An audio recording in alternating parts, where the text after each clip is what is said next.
السلام علیکم ورحمۃ اللہ وبرکاتہ۔ ریاض بھائی، بڑے عرصے بعد یہ سوال لبیک والوں کی طرف سے آیا ہے جو آپ نے مجھ سے کیا ہے جی۔ وہ کہتے ہیں مزہ تو تب ہے کہ جب چندہ کے ڈبے پہ لکھوا دو اس باکس میں سنی کے علاوہ کوئی صدقہ خیرات نہ ڈالے، صدقہ خیرات سب سے لیتے ہو اور باتیں لبیک والوں پہ کرتے ہو۔ تو اس کے چند جوابات ہیں۔ اس سے پہلے یہ بات ذہن میں رکھیں کہ الحمدللہ میں تو یہ ویٹ کر رہا تھا کہ کوئی ایسی ویڈیو سامنے آئے گی جس طرح یہ پہلے ہر 2 منٹ بعد ان کا کوئی نہ کوئی مفتی کڑک کر کے انڈا دے دیتا تھا اور بک بک کرتے رہتے تھے۔ تو کوئی ایسی ویڈیو آئے گی تو میں اس کا جواب دوں گا، لیکن کافی دنوں سے الحمدللہ میں دیکھ رہا ہوں کہ اس بلیکی فتنہ کو ہم نے دبا دیا ہے۔ اللہ رسول نے اس فتنے سے نجات دی ہے اور الحمدللہ اس طرح کی کوئی ویڈیو اب سامنے نہیں آ رہی ہے۔ اور یہ جہاں تک سوال ہے، یہ چھوٹے موٹے بھونکوں اور میاؤں قسم کے لوگ جو ہے نا، یہ میں بکریاں کرتی رہتی ہیں، ان سے تھوڑا سا بے شک اوائڈ کیا کریں۔ ان کے سوالات کے جوابات بہت زیادہ نہ ہی دیں تو بہتر ہے۔ اس کا جو سوال ہے تو اس کا جواب یہ ہے کہ دیکھیں، دعوت اسلامی والے جو الحمدللہ ہماری چونکہ اہل سنت کی عظیم الشان تحریک ہے، اس لیے ان کے لیے ہماری جانیں بھی حاضر ہیں۔ جو بھی اہل سنت کے لیے چاہے دعوت اسلامی کے علاوہ بھی کوئی کام کرتا ہے نا، اور کتنے لوگ یہ کام کر رہے ہیں الحمدللہ، جلالی صاحب ہیں، سنی تحریک ہے، اور اس طرح کی بہت چھوٹی موٹی تحریکیں، آستانے چھوٹے بڑے اور بہت سارے مدارس ہمارے سامنے موجود ہیں۔ ہم سب کے غلام ہیں، خادم ہیں، اور الحمدللہ جب بھی کوئی کسی کے خلاف بھی بک بک کرے گا جو رضوی علماء ہیں اور رضوی آستانے ہیں، ہم ان کا منہ توڑ جواب دیں گے، آئندہ بھی انشاءاللہ الرحمن ہم حاضر ہیں۔ تو دیکھیں، دعوت اسلامی والے جب ڈبہ رکھتے ہیں نا کسی جگہ پہ، تو ان کے ڈبے کے اوپر صلاۃ السلام لکھا ہوتا ہے، مونوگرام لگا ہوتا ہے، ان کے وہ نشانات موجود ہوتے ہیں جو سامنے لگ رہے ہوتے ہیں یہ اہل سنت کا ہے اور یہ سنیوں کا ڈبہ ہے۔ صرف سنی ہے، سادے مادے، یہ گلابی قسم کے نہیں بلکہ صلاۃ السلام لکھا ہوتا ہے۔ اور دعوت اسلامی تو الحمدللہ آپ کو پتہ ہے چاند ہے، وہ تو نظر ہی آ جاتا ہے۔ تو سوال ہی پیدا نہیں ہوتا کہ کوئی وہابی دیوبندی، کوئی گستاخ رسول اس میں چندہ ڈال سکے۔ وہ تو ڈال ہی نہیں سکتا، وہ ڈالے گا ہی نہیں، کیونکہ دعوت اسلامی اسا کیسی صوفی صوپ نام ہی کافی ہے۔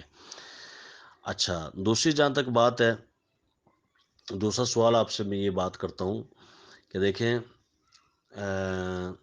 ووٹ جب ڈالنے کی باری آتی ہے نا، تو انہوں نے کبھی یہ کہا ہے کہ ہمارے ووٹ کے ڈبے میں کوئی گستاخ رسول جس کا یہ عقیدہ ہو کہ حضور علیہ الصلوۃ والسلام کے بعد بھی نبی آ سکتا ہے، وہ ووٹ نہ ڈالے؟ یہ تو خود جو ہے وہ پھر وہی بات آ جاتی ہے، یہ تو بڑی معروف و مشہور ہو گئی ہے، شورا آفاق بات ہو گئی ہے کہ جفیاں ڈالتے ہیں جا کے ادھر سے، اس خنزیر بغیرت فضل الرحمان سے پپیاں لیتے ہیں۔ ٹھیک ہے، یہ پپیاں کس چیز کی ہوتی ہیں؟ محبت کی ہی ہوتی ہیں نا۔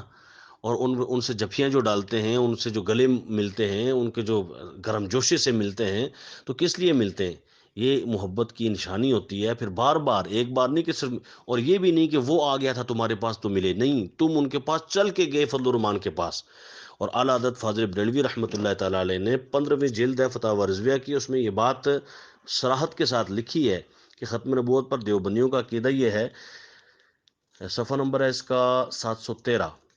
فرماتے ہیں کہ دیوبندیوں کا یہ عقیدہ ہے، کفری عقیدہ، کہ بالفرض بعد زمانے نبوی بھی کوئی نبی پیدا ہو تو خاتمیت محمدی میں کچھ فرق نہ آئے گا۔ اور یہ میں نے کئی مرتبہ کتابیں ویڈیو میں دکھائی بھی ہیں، یہ تحذیر الناس ہے اور اس میں یہ بات موجود ہے، جو کہ قاسم ننوتوی دیوبندیوں کا ہیڈ آف دا دیوبند ہے، اس نے لکھی ہے۔ اس نے کہا کہ حضور کے بعد بھی کوئی نبی آ جائے تو خاتمیت محمدی میں کچھ فرق نہیں آتا، یعنی وہ آ سکتے ہیں، حضور کے بعد بھی کوئی نبی آ سکتا ہے۔ استغفر اللہ العظیم۔ تو آگے اعلیٰ حضرت تبصرہ کرتے ہوئے فرماتے ہیں کہ مسلمانوں، دیکھا اس ملعون ناپاک شیطانی کول نے ختم نبوت کی کیسی جڑ کاٹ دی۔ خاتمیت محمدی صلی اللہ علیہ وآلہ وسلم کی وہ تعویل گھڑی کہ خاتمیت خود ہی ختم کر دی۔ تو اس طرح سے آگے بہت ساری باتیں آپ نے ارشاد فرمائیں، اور آگے چلتے ہوئے 717 نمبر صفحہ پہ فرمایا کہ اس کے ساتھ طائفہ طالفہ وہابیہ قاسمیہ کو خاتم النبیین کو بمعنی آخر النبیین نہ ماننا، حضور اقدس صلی اللہ تعالیٰ علیہ وآلہ وسلم کے بعد اور نبی ہونے سے ختم نبوت میں نقصان نہ جاننا، اس کے کفر خفی و نفاق جلی کا بھی خوب اظہار ہوا۔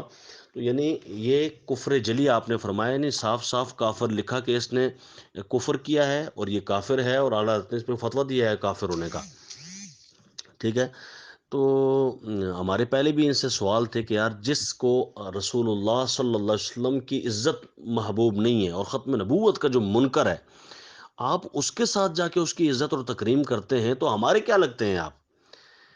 ان بلیکیوں سے نا یہ بڑا ان کو غصہ چڑھتا ہے جی، بلیکی کیوں کہہ دی ہے، اور خود دعوت آمدنی کہہ رہے ہوتے ہیں تو ان کو ایک ذرا بھی شرم نہیں آ رہی ہوتی۔ تو بھائی دوسروں کی طرف اگر انگلی کرو گے تو چار اپنی طرف بھی آ جاتی ہیں۔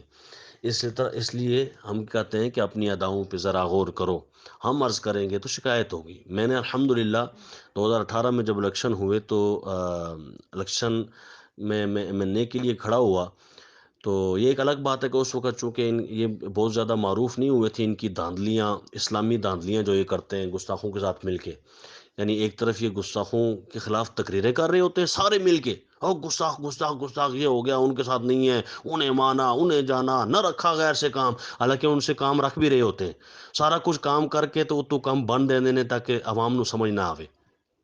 ان سے تو قبر و حشر میں خدا کی قسم پوچھ ہوگی، اور ان کو وہ ڈنڈے لگنے اور وہ عذاب ہونا ہے نا جہنم میں، کہ یہ سارے نہیں، لیکن جو ان کے بک بکیا کرنے والے ہیں، جو وابیوں کا ساتھ دینے والے ہیں، کہ ان کی سوچ ہے۔ تو اب دیکھیں کہ یہ جو ہے وہ ایک طرف تقریریں کر رہے ہوتے ہیں گستاخوں کے خلاف، اور دوسری طرف گستاخوں کو ساتھ ملا رہے ہوتے ہیں اور کہہ رہے ہوتے ہیں جی ہم فضل الرحمان سے بھی حمایت کر سکتے ہیں، ان کا ساتھ رضوی کہہ رہا ہوتا ہے۔ تو بہرحال یہ ہے کہ چھوٹے چھوٹے ان کے بونکو بھی کہہ رہے ہوتے ہیں، بالکل چھوٹے چھوٹے، جن کو کوئی الف بے کا پتہ نہیں ہے، وہ بھی بک بک کر رہے ہوتے ہیں، کہتے ہیں جی جی مسلمان ہیں جی، سب مسلمان ہیں جی، سب خیر ہے جی۔ میں کہتا ہوں اگر مسلمان ہیں، کوئی بلیکیا، کوئی مفتی ایسا ہے جو یہ کہہ سکے، کوئی ماہر اور حاذق مفتی کوئی ان میں ہو، خود یہ حسن رضا نقشبندی ہے ڈائلاگیا ہیں، یہ فلمی ایکٹر دا پتر، ان کے ساتھ جتنے ان کے مفتیان کرائم میں، کرام تو نہیں ہے کرائم میں، الا ماشاء اللہ کچھ اچھے بھی ہوں گے، لیکن میں جن کو سنتا ہوں میں ان کی بات کر رہا ہوں۔ آپ یہ دیکھیں کہ کوئی ایسا ہے جو یہ فتویٰ دے سکے کہ نہیں جی دیوبندیوں کو ہم الحمدللہ عاشق رسول مانتے ہیں جی، کوئی ایک ہے؟ یعنی یہ بالکل خسرا ٹائپ ان کا نظریہ اور عقیدہ ہو گیا ہے، نہ ان کو مسلمان کہتے ہیں کھلے بندوں، اور نہ ہی ان کو کافر مانتے ہیں کھلے بندوں، بلکہ ان سے جفیاں جوپیاں بھی کر کے ہمارے ساتھ آتے ہیں تو ہمارے ساتھ مل جاتے ہیں، ان کے ساتھ ہوتے ہیں ان کے ساتھ، یہی تو منافقت، اور منافقت کون سی بلا کا نام ہے؟ ٹھیک ہے نا؟ ادھر ملے تو ادھر کہا جی ہم آپ کے ساتھ ہیں، ادھر ملے تو کہا جی ہم آپ کے ساتھ ہیں، انا للہ و انا الیہ راجعون۔ اور اس طرح صرف ایک نشہ ہے ان کے پاس اقتدار کا، اس کو حاصل کرنے کے لیے دنیا جان کی انہوں نے کرتوتیں کر ڈالی ہیں۔ تو میں یہ عرض کر رہا تھا کہ میں نے جب الیکشن کنٹیسٹ کیا نا، اور اس وقت چونکہ ان کی باتیں کھلی ہوئی نہیں تھی، تو میں نے ان کے حق میں دستبرداری کا اعلان کر دیا تھا، میں ان کے حق میں بیٹھ گیا تھا یہاں اسلام آباد میں، آپ بلیکیوں سے پوچھیں، میں ان کے حق میں بیٹھا تھا، اور ان کے لیے میں نے جلسے اٹینڈ کیے، سارا کچھ کیا، ٹھیک ہے، اور کہا جی ووٹ ان کو دیں۔ اچھا، میں یہ بات اس لیے کر رہا ہوں کہ اس زمانے میں جب میں بھی کھڑا ہوا تھا تو اس وقت کافی ساری جگہوں پہ میرے کارنر میٹنگز ہوئیں اور کافی سارے جلسے ہوئے، تو یہاں کے لبیک والے آپ کو باقاعدہ گواہی دیں گے کہ الحمدللہ میں نے کافی تقریریں کرتے ہوئے یہ کہہ دیا، بار بار کہا کہ ایک طرف مجھے صرف ایک ووٹ مل رہی ہو، اور کوئی کہے جناب کہ یہ ووٹ جو ہے یہ دیوبندی کی ہے، وہابی کی ہے، یہ گستاخ رسول کی ہے، تو خدا کی قسم میں ایسی جیت پر تھوکتا بھی نہیں ہوں، میں اس ووٹ پر تھوکوں گا بھی نہیں، اور ایسی ووٹ مجھے نہیں چاہیے، اور میں علل اعلان جلسوں میں کہتا تھا کہ مجھے وہابیوں اور دیوبندیوں کی کوئی ووٹ نہیں چاہیے، اور خبردار جو کوئی گستاخ رسول۔ تو عرض یہ ہے کہ چندے کے باکس پہ تو لکھا ہوتا ہے صلاۃ والسلام، ادھر تو کوئی وہابی ووٹ ڈالے گا ہی نہیں، کوئی گستاخ۔ تم ذرا یہ کہہ سکتے ہو، کوئی تمہارا یہ مولوی سعد رضوی سے لے کر نیچے تک کوئی بھی یہ کہہ سکتا ہے کہ جناب ووٹ کے ڈبے میں کوئی وہابی، کوئی دیوبندی، کوئی گستاخ رسول ووٹ نہ ڈالے؟ سوال ہی پیدا نہیں ہوتا، یہ ہمارا سوال ہے، کوئی کہہ سکتا ہے؟ کوئی نہیں کہے گا کبھی بھی۔